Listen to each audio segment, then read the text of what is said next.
వాక్య ధ్యానం మనం వస్తాము. ఏంటండి డిసెంబర్ ఈ వాక్యాలు చెప్తున్నాను అనుకుంటారు, కానీ దేవుని ప్రేరేపణ పరిశుద్ధాత్మ దేవుడు ఏది మాట్లాడుతుండో మన దాని ప్రకారంగా మనం ముందుకు పోతాము. చూద్దామండి. అది కీర్తన 41 మొదటి వచనము.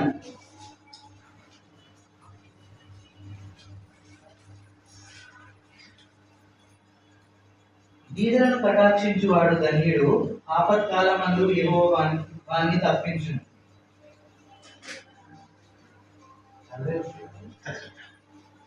దీనులను కటాక్షించువాడు ధన్యుడు, ఆపత్కాలమందు యెహోవా వాణ్ణి తప్పించును.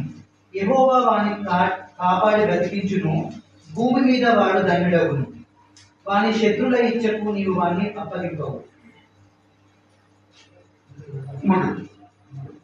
రోగశయ మీద యెహోవా వాణ్ణి ఆదరించును. రోగము కలగగా నీవే వాణ్ణి స్వస్థపరచును. యెహోవా నీ దృష్టి ఎదుట నేను పాపం చేసి ఉన్నాను, నన్ను కరుణింపుము, నా ప్రాణము స్వస్థపరచుము అని మనవి చేసి ఉన్నాను. చాలండి. ఇక్కడ చూడండి, చక్కగా మాటలు. మన వాక్యం మీద ఫోకస్ పెట్టినట్టయితే, వాక్యం వినడానికి నువ్వు చెవులు తెరిచినట్టయితే దేవునితో మాట్లాడతాడు. ఇక్కడ చూడండి, చక్కని మాట. 41 చెప్తున్న మాట ఏమంటున్నాను అక్కడ? బీదలను కటాక్షించువాడు ధన్యుడు. ఎవరినమ్మా? బీదలను. ఈ రోజు బీదలను కానీ, డబ్బు లేని వారిని, తక్కువ వారిని ఎవరైనా కనికరిస్తుందమ్మా? అయ్యో పాపం అని ఎవరైనా అంటుందా? ఉన్న వాళ్ళే చూస్తున్నారు. ధనవంతులు కలిస్తేనే సంతోషము.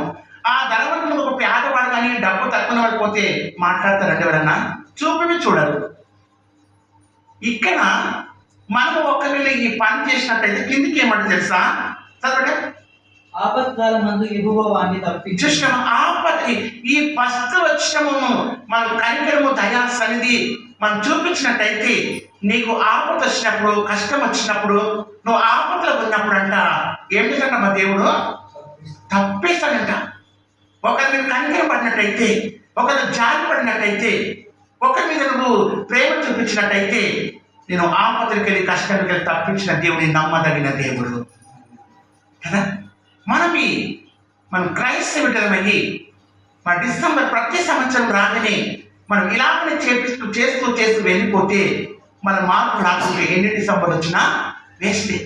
నీలో నాలో మార్పు రావాలి, నీలో నాలో కనికరం రావాలి, దయ రావాలి. మన ప్రభు చూపించినట్టు ఆ భూమి మీద ఆయన వచ్చినప్పుడు బైబిల్ ప్రకారంగా ఆయన అన్ని ప్రేమతో జరిగించను, కానీ ఎప్పుడు కానీ కోపంతో ఏది జరిగించలేదండి. ఆయన ప్రేమ చూపించడానికి వచ్చినాడు, రక్షించడానికి వచ్చినాడు. ఆయన రక్తం చేత మనకు రక్షణ కలిగిందని బైబిల్ సెలవిస్తుంది. చక్కని మాటలు పరిశుద్ధాత్మ దేవుడు. ఆ కింది మనం చూసినట్టయితే, యెహోవా వాణ్ణి కాపాడి బ్రతికించును. భూమి మీద వాడు ధన్యుడగును. చూసావా? ఆయన కాపాడి భూమి మీద ధన్యుడు కదా. ఈ భూమి మీద మనం ధన్యుల కోసం మనం బ్రతికి బయటపడుతున్నామంటే ఒక ఘనత, ఒక కృప, ఒక కనికరము, దయ. మన దేవుడు ఎన్ని విషయంలోకి వెళ్ళి కాపాడుకుంటూ వస్తూ తప్పించుకుంటూ వస్తూ ఒక్కసారి నువ్వు గుర్తు చేసుకో. ఈ సంవత్సరం అంతా చేసిన మేలకు ఏమి ఇస్తున్నాం మనం చెప్పండి? మనసు ఇచ్చి ఆయన వద్దకు వస్తున్నామా? మనసు పూర్తిగా ప్రార్థిస్తున్నామా? మనసు పూర్తిగా ఒక పువ్వు చెట్టు మీద విప్పినట్టు, ఆ ప్రేమ చూపించినట్టు మనం ఒక మనసు పూర్తిగా మాట్లాడుకుంటున్నామా? మనసు పూర్తిగా ప్రేక్షకు చెప్పుకుంటున్నామా? మనసు పూర్తిగా వందనాలని చెప్పుకుంటున్నామా? ఏదో ఏసీ చెప్పింది కదా, ఏదో బయట చెప్తుంది కదా, ప్రేక్షకు అనుకుంటున్నా వెళ్ళిపోతుంది. ప్రేక్షనట్టు కాదండి. ఎలా చెప్పాలంటమ్మా? మనసు పూర్తిగా చెప్పాలి. మన వందనాలు కానీ, ప్రేక్షలు కానీ చెప్పిన ఎవరికి మహిమ తెలుసండి? ఏసైకు మహిమ కదా. చక్కని మాటలు. పరిశుద్ధాత్మ దేవుడు నీతో నాతో. ఇక్కడ 3వ వచనం పైకి చూడండి. ఒకటి, రోగశయ మీద యెహోవా వాణ్ణి ఆదరించును. చూసినావా? ఏదేమి అంటమా? రోగశయ అంటే వారిని ఏం చేస్తుండ దేవుడు? ఏం చేస్తాడమ్మా? ఆదరిస్తున్న దేవుడు. ఎవరైనా రోగి, ఎవరైనా మనసులో పడి ఏదో మామూలుగా చూసి వెళ్ళిపోతాం, కానీ ఏదో అయ్యొక్క అతను ప్రార్థిస్తాము, కానీ ఇంట్రెస్ట్ తోటి, మనసుతోటి వాళ్ళ కోసము మన సంఘం 2 గంటలకు 3 గంటలకు లేచి ప్రార్థిస్తున్నామా? నువ్వు అలా చేసినట్టయితే నీకు మేలు జరుగును. యాకోబు చెప్తున్నా కదా, ఎవరన్నా రోగి మీలో కనిపించినట్టయితే అతడు సంఘం పెద్దలతో పోయి నూనె పెట్టి ప్రార్థిస్తే ఆ రోగి స్వస్థపడతాడు అని చెప్తున్నాడు. చూసుకోండి బైబిల్, నేను బైబిల్ సంగతులే చెప్తాను. అందుకే పరిశుద్ధాత్మ దేవుడు రోజు వాక్యము చదువుతుంటే వారి బైబిల్ తీయకుండా టమాటాగా చెప్పేసిస్తారన్నమాట చాలా మంది. ఇక్కడ ఏమంటాడండి, ఇంకొక మాట ఏమంటాడు చిన్నకి, రోగము కలగగా నీవే వాణ్ణి స్వస్థపరచు. చూస్తావా, రోగం కలగగానే నీకు ఏమైనా నొప్పి బాధ వేదన ఫస్ట్ ఎవరు కనిపిస్తుంది తెలుసండి? డాక్టర్ కాదండి, నిన్ను పిలిచిన దేవుడు కనిపిస్తాను. రోగం కలగగానే, నీకు బాధలు కలగగానే, నీకు సమస్తం కలిగిన కానీ ఎందరో వస్తారు ఎందరో వెళ్ళిపోతారు, కానీ నేను స్వస్థపరిచిన యెహోవాను నేనే అని చెప్తున్నాను దేవుడు. నీకేమైనా ఫస్ట్ ఏమైనా కలిగిందనుకో దేవుని దగ్గరికి రిపోర్ట్ వెళ్ళిపోతుంది, లెటర్ వెళ్ళిపోతానండి. ఫస్ట్ డాక్టర్ దగ్గర కాదు, మనసులో వద్ద కాదు, నా బిడ్డకు ఇలాగ ఉంది, నేను స్వస్థపడిన యెహోవాని. కీర్తన 32 చెప్తున్న వాక్యంలో ఏమంటే తెలుసా, యెహోవా నా దేవా, నేను నీకు మొరపెట్టగానే నువ్వు నన్ను స్వస్థపరిచితివి. గ్యారంటీగా నమ్మకంగా దేవుడు ఏమంటాడంటే, నేను స్వస్థపరిచిన యెహోవాను నేనే. ఈ లోకంలో ఎవరు చెప్పలేరండి, ప్రభు చెప్తున్నాడు. బైబిల్ వాక్యము నీతో నాతో పంచుకుంటున్నాను నేను. ఈ మధ్యాహ్న కాలంలో ప్రభు చెప్తున్నాడు, మనం నమ్మకంగా ఉండనుమా, విశ్వాసంగా ఉంటున్నామా? అందుకే పరిశుద్ధాత్మ దేవుడు నీతో నాతో ఏమంటాడంటే, నాతో వచ్చి చూద్దాం. యెహోవా నీ దృష్టి యొద్ద నేను పాపం చేసి ఉన్నాను, నన్ను కరుణింపుము, నా ప్రాణము స్వస్థపరచుము. చూడండి, ఇక్కడ చూడండి, మనము పైకి చాలా బాగుంటాము, మంచి మంచి బట్టలు వేసుకొని, ముఖం చూడగానే ఎంత కొంతమంది పడిపోతుంటారు, కొంతమంది చక్కెర వస్తుంటుంది. ఏం చూసంటే ముఖం చూసి. ఇక్కడ ఏమంటారు తెలుసా, ఆయన దృష్టికి, ఆయనకు చూస్తున్న వాక్యమైన అర్థంలో ఏమన్నా కనిపిస్తుందా? ఎక్కడండి? హృదయంలో కనిపిస్తుందా ప్రభా? ఒక కనిపించినట్టయితే ప్రభుతో ఏం చేసుకోవాలి, మనవి చేసుకోవాలి. ప్రభా, కీర్తన 51 దావీదు చెప్పినట్టు, నీ హిమం కంటే తెల్లగా కడుగుము, నీ సోపుతో నన్ను కడుగుము. నువ్వు రోజు వాక్యం చదువుతూ, ప్రార్థన చేస్తూ, ప్రేమతో ఉంటూ, ప్రేమతో చెప్పుకుంటా, ఉపవాసం ఉంటున్నట్టయితే నీ హృదయం వాక్యమైన అర్థము క్లీన్గా కనిపిస్తుంది అన్నమాట. అప్పుడు ఏం మాట్లాడాలనో, ఏం మాట్లాడదో, ఏం చెయ్యాలనో, ఏం చేయదో పరిశుద్ధాత్మ నిన్ను కంట్రోల్ చేస్తూ ఉంటుంటుంది. ఇద్దరు పిల్లలు కాక యేసయ్య పిల్లలుగా మమ్మల్ని పెంచండి ప్రభా. ఇద్దరు పిల్లలు ఎలా ఉన్నారు తెలుసండి మీకు? అల్లరిగా ఉన్నారు. యేసయ్య పిల్లలు ఎలా ఉంటారు? ఎలా ఉంటామా? మామూలుగా జ్ఞానవంతులుగా, బుద్ధిమంతులుగా. అల్లరికి కర్త కాదు కానీ సమాధానకు కర్త. ఎన్ని ఇస్తుంది చూడండి.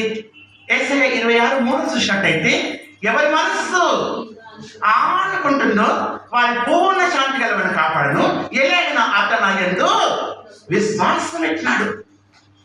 ఆయన వద్దకు రాగానే నీ ధనాలు, నీ ఆస్తులు, నీవెన్ని కోట్లు సంపాదించిన పెట్టి తీసుకుని నా పాద కడుట నీ బైబిల్ ఎప్పుడు ప్రభు మనం చాలు ఏమంటుందండి? హృదయం కావాలి. మరి కొద్ది 3 చూసినట్టయితే, మీరు దేవుని ఆలయమై ఉన్నారు అంటున్నాడు కదా. ఈరోజు నాటి ప్రపంచం అంతా ప్రభు కోసము, గొల్ల వాళ్ళ కోసము, మరి ఇక్కడ అందరి కోసము చెప్పుకుంటా బైబిల్ ఎక్కడ మీటింగ్లు పెట్టి, ఇక్కడ ప్రోగ్రాం పెట్టినా ఇవి వినికి వెళ్తున్నాం, వస్తున్నాం, పోతున్నాం. కానీ నీ మనసులో ఉన్న చెత్త తీసేసుకుంటున్నావా?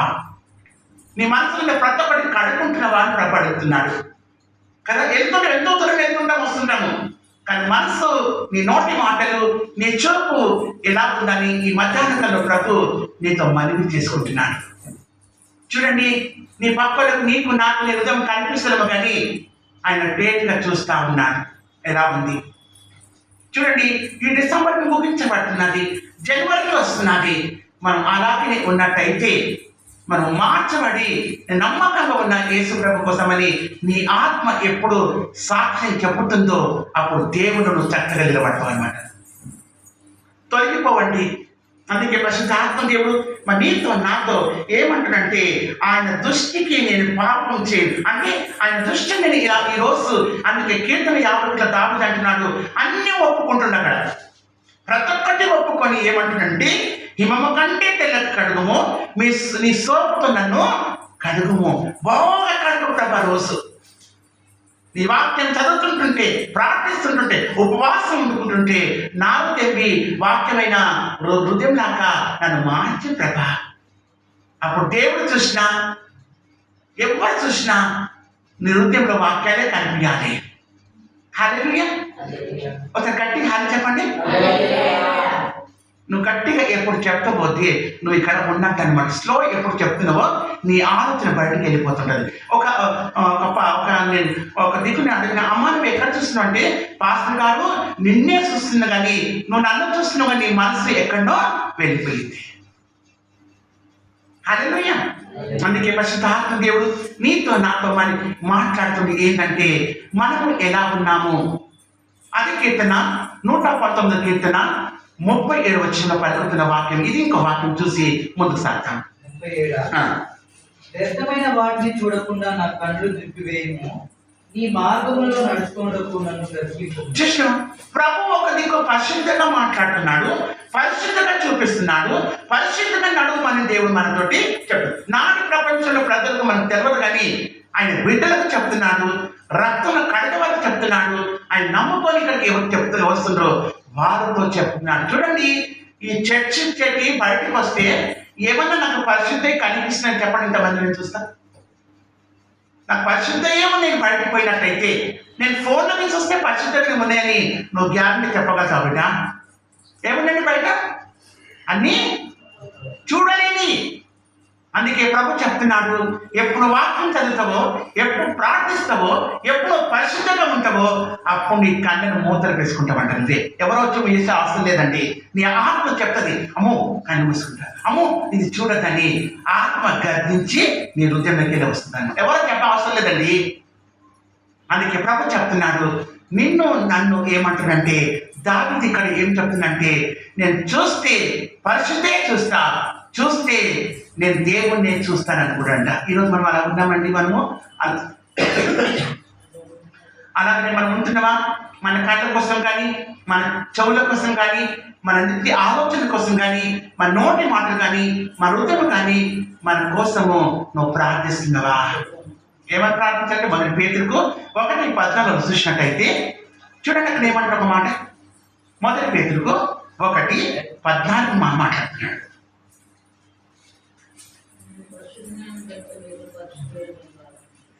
నేను పరిశుద్ధులై ఉన్నాను కనుక మీరును పరిశుద్ధులై ఉందని రాయబడి ఉంది. చూసాం, మన ప్రభు మనతో ఏం మాట్లాడుతుందంటే, ఆయన పరిశుద్ధుడని ఈ భూమికి వచ్చిండు పరిశుద్ధుడే. కానీ కన్య గర్భంలో పుట్టినవి పరిశుద్ధుడే. ఎన్నో లేఖలు చెప్తున్నాయి ఆయన మర్మం, ఆయన జన్మము, ఆయన రాకడ ఏంటంటూ రకరకాల దేవుడు మాట్లాడుతూ ఉన్నాడు. ఈ బైబిల్ ఫోకస్ పెట్టి బైబిల్తో మాట్లాడుతూ బైబిల్ చదువుతున్న వారికి అర్థం అవుతుందండి. ఇది ఏం చెప్తుండో అర్థమవుతుంది అంటే నువ్వు బైబిల్ చదువుతావు అనమాట. ఎప్పుడు ఫోకస్ పెడుతుంటావో నాతో మాట్లాడినప్పుడు అంటే ఈ మాటలు వారికి అర్థమవుతాయి. హల్లెలూయా. ఇంకా చక్కని అది కీర్తన 41లో కింది చూడండి, నన్ను కరుణించు, నా ప్రాణానికి స్వస్థపరచు. చూడండి, శరీరంకి స్వస్థపరచు అని ప్రార్థన చేస్తుంటారు. ఇక్కడ ఏమంటండి, నా ప్రాణానికి స్వస్థపరచుము. ఎంత గొప్ప మాట అండి కదా. ఈరోజు శరీరం కోసం ఏమని చూపించుకుంటూ ఉంటాం డాక్టర్కు. నా శరీరం ఈ నొప్పి ఉంది ప్రభా, ఇది ఉంది తల్లి, ఇదే ఆ శరీరమే చూస్తాడు. కానీ హృదయము ఆత్మ డాక్టరు చూస్తాడండి. ఎక్కడ చూస్తాడు? శరీరం మీదనే చూస్తుంటాడు ఆయన. కానీ ఆత్మలో ఏముందో, నీ గుండెలో ఏ బాధ ఉందో, నీ గుండెలు ఎందుకు ఏడుస్తున్నావు డాక్టర్కు అవసరం లేదు. ఇక్కడ ఏమంటే, నా ప్రాణానికి స్వస్థపరచుము. నా శరీరంని, నా ప్రాణంని సమస్యలుతుంది, నీ మందిరం రానికే నేను తొందరపడుతున్నాను. ఎక్కడానికి? ఆయన మందిరంకు దాటిదంటా ఉన్నాడు. నా ప్రాణం ఎప్పుడు పోవాలి, నేను మందిరం ఎవరు రాకుండా కూర్చొని నేను స్తుతులు చెల్లిస్తాను. వారమంతా కాపాడు కాపాడినవు, సంవత్సరం అంతా చేసినావు. నా ఇంట్లో టైం లేదు, నా ఇంట్లో బైబిల్ చదివించే ప్రార్థించే టైం లేదని నా మందిరంలో పరిశుద్ధమైన విశ్రాంతిని నాకు ఇచ్చినందుకు నేను అక్కడ స్తుతులు చెల్లించుకుంటాను. నా మనసు పూర్తిగా చెప్పుకుంటాను, నా మనసు పూర్తిగా మనవి చేసుకుంటాను, ఏడిస్తాను. నా ప్రభుత్వం నేను మనవి చేసుకుంటాను. మంచిది పరిశుద్ధమైన దినము, మంచి సమయము దేవునికి ఇచ్చి నువ్వు దీవెనను పొందుకోవాలి. మీరు ఎక్కడ విన్నారో నాకు తెలియదు, కానీ ఇది ప్రాణాన్ని స్వస్థపరచకపోతుంది దేవుడు. శరీరం మీద ఫోకస్ చేస్తున్నది, శరీరం మీదనే డాక్టర్ ఫోకస్ పెడుతుంది, కానీ నేను నా ప్రాణాన్ని స్వస్థపరచబోతున్నాను దేవుడు. అందుకే ప్రభుకి ఏమంటే మనం విశ్వాసంగా నమ్మకంగా ఉన్నట్టయితే దేవుడు నీతో నాతో మాట్లాడుతూ ఉంటుంటాడు. ఎంతమందికి ఇష్టమండి దేవుడితో నాతో మాట్లాడాలి, నన్ను దర్శించాలి, నాతో ముచ్చటించాలి? ఎవరనిపిస్తే తెలుసండి, నమ్మకమైన వాళ్ళకు, ప్రభుతో అంకితం చేసుకున్న వారికి మనసంతా ఆయనకిచ్చి, ఉదయం వెళ్ళి రాత్రి మనసంతా ఆయనకిచ్చి ఎప్పుడంటామో అప్పుడంటామో దేవ నాతోటి మాట్లాడము, నాతో ముచ్చటించము, నన్ను దర్శించము. నేను ఎక్కడన్నా తొలుగుతున్నానా? చూడండి, మీరు కడవలో కొన్ని నీటర్ తీసుకురండి. మీకు ఐడియా తెలుసు కానీ ఇక్కడ బిందెలో సగం నీళ్ళు తెచ్చినామనుకో ఏమవుతుంది మీకు తెలుసండి? ఆ బిందె మూగినా నువ్వు క్లాట్ అవుతుండదు. అది ఫుల్ తెచ్చినామనుకో ఎట్లా వస్తామంటే మంచిగా వస్తాం. మనం ఫుల్ టాంకీగా కేసులు ఉండాలి, హాఫ్ సగం ఉండొద్దండి. ఈ రెండు దిక్కులు ఉన్నట్టయితే దేవుడు మనతో మాట్లాడాడు, మనకు అర్థం కాదు. నువ్వు ఫుల్ టాంకీ నుండి నమ్మకంగా విశ్వాసంగా యేసు నామములో ప్రార్థిస్తూ నువ్వు నమ్మకంగా ఉన్నట్టయితే నేను ఫుల్ టాంకీగా చేస్తాను దేవుడు. నువ్వు అడగక ముందుగా నీ అక్కలని ఎవరు తెలుసంటమా? యేసు ప్రభు తెలుసు. నువ్వు ప్రార్థన అన్నప్పుడు నువ్వు ప్రార్థన చేస్తుంటేనే నువ్వు ఏమి అడుగుతున్నావో ఏమి అడుగుతలేవో కానీ ప్రభుకు అన్నీ తెలుసు అన్నమాట. అందుకే ప్రభు చెప్తున్నాడు, ఈ మధ్యాహ్నం కాలం ప్రభు ఏమంటాడంటే మనం నమ్మకంగా ఈరోజు ఉంటున్నామా, విశ్వాసంగా ఉంటున్నామా? ఈరోజు డిసెంబర్కి వస్తూ ఉన్నది, పోతా ఉన్నది. మనమైన వాగ్దానాలు నెరవేర్చే ప్రభాన్ని ప్రార్థిస్తున్నామా? మరి జనవరిలో మరి డిసెంబర్లో 30 తారీఖు మనమైన మందులకు పరిగెత్తుకుంటా వస్తుంటాం, ఏడుస్తూ ఉంటుంటాము, వాగ్దాన్ని ప్రభా వాగ్దానం అని ఇచ్చిన వాగ్దానం మనలో నెరవేర్చిందా లేదా చూసుకోవాలి. మనం కొత్త వాగ్దానం కోసం మనవి చూస్తుండాలి. అందుకే పరిశుద్ధాత్మ దేవుడు నీతో నాతో ఏమంటాడంటే మనము ప్రభు ప్రార్థించే వాళ్ళకు ఉండాలి. ఎన్నిసార్లు ప్రార్థించాలని తెలుసండి? ఎవరైనా ఒక చెప్పండి. 3 సార్లు ప్రార్థన మనము చేసుకోవాలి. క్రైస్తవ బిడ్డల మనము 3 సార్లు కానీ 4 సార్లు కానీ నువ్వు బైబిల్ చదువుతూ ప్రార్థన చేస్తూ మన ముందుకు వెళ్ళినట్టయితే ప్రభు నీలోనే ఉంటాడు. ఎక్కడ పోడండి, ఎక్కడ వెళ్తానని ఎప్పుడైనా పోయింది ఆ ప్రభు? నువ్వు వద్దు పో ప్రార్థిస్తలేవు, నువ్వు నన్ను చెప్పినట్టు వింటలేవు, నువ్వు వద్దు పని ఎప్పుడన్నా కోపంతో చూసినది మనసులో కొంచెం ఎక్కడ కనిపించింది అనుకో, ఇక వస్తుంది శరీరం అంతా. ఏమొస్తుందండి? శరీరం అంతా ఇక చూసుక మారిపోతుంటుంది. లెక్కలేదు ఇక చెప్పొద్దు, కానీ ఇక చూడాలి. కొంచెం మనసులో కొద్దిగా మార్పు వచ్చింది, ఏమైనా తప్పు వచ్చింది అనుకో, చాటుడే చాటుడు. ఏం చాటించమంటాడు దేవుడు మనకు? సువార్తం చాటించడం, కానీ పనికి రాని చాటించగలనండి. అందుకే ప్రభు చెప్తున్నాడు, ఈ సంవత్సరము యేసేనో మత్తయి వార్తలో చెప్తున్నాడు, నువ్వు ఎవరికైనా బాధ కలిగితే ఆ ఇంటికి పోయి ప్రార్థించినవా? ఎవరన్నా ఆపతో ఉంటే వారికి భోజనం పెట్టినవా అని బైబిల్ చదివిస్తుంది. అందుకే పరిశుద్ధాత్మ దేవుడు ఈ మధ్యాహ్న కాలంలో ప్రభు చెప్తున్నాడు, నీతో నాతో ఏమంటాడంటే ఆయన చెప్పినట్టు మనము వినాలి. వినాలవద్దా? వీళ్ళకి ఏమి ఇచ్చాడు? మనకు చెవులను ఇచ్చినాడు. కొంతమంది ఇట్లా వింటుంటారు, ఇట్లా పో పో అని అయిపోతూనే ఉంటారు. పోవద్దు నా హృదయమైన ఉండే ప్రభాన్ని నువ్వు ఎప్పుడు గట్టిగా ప్రార్థిస్తావో ఆ హృదయమైన పలికి మీద ఆ పెట్టి నువ్వు రాసుకుంటావంట. అందుకే పరిశుద్ధాత్మ దేవుడు మరి నీతో నాతో ఏం చెప్తుందంటే మనము ఆయన చెప్పినట్టు మనము వినాలి, ఆయన చెప్పినట్టు మనము చేయాలి. చేసినట్టయితే తప్పక దేవుడు నీతో నాతో మాట్లాడుతున్న దేవుడు. అదే ఎఫెసీయులకు రాసిన పత్రిక 5వ అధ్యాయము 19వ వచనం చూసుకొని నేను ముగించేస్తున్నాను. ఎఫెసీయులు 5:19 పరిశుద్ధమైన గ్రంథానికి లేఖనం ఏం మాట్లాడుతుందో చూద్దాము. ఒకరినొకడు కీర్తనలతోనూ సంగీతములతోనూ ఆత్మ సంబంధమైన పాటలతోనూ హెచ్చరించుచు మీ హృదయములలో ప్రభువును గురించి పాడుచు కీర్తించుచు మన ప్రభు అయిన యేసుక్రీస్తు పేరట సమస్తమును గురించి తండ్రి అయిన దేవునికి ఎల్లప్పుడూ కృతజ్ఞతాస్తులు చెల్లించుచు క్రీస్తునందరి భయంతో నొకరు లోబడి ఉంటుంది. చూడు, ఇంకొక మాట దేవుడు మనతో మాట్లాడుతున్నాడు. మనం ఏం చేయాలంటమ్మా? ఒకరికొకరు మనము ఏం చేయాలమ్మా?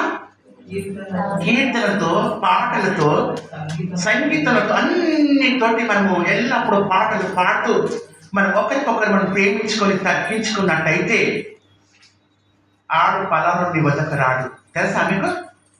ఎవరంటే పలానుడు ఆడు రాడంట.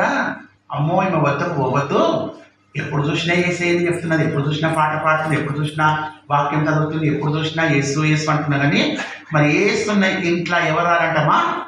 ఏ తెగులు నీ గుడారములో సమీపించదయా, అపాయమేమీ రానే రాదు, రానే రాదమ్మా.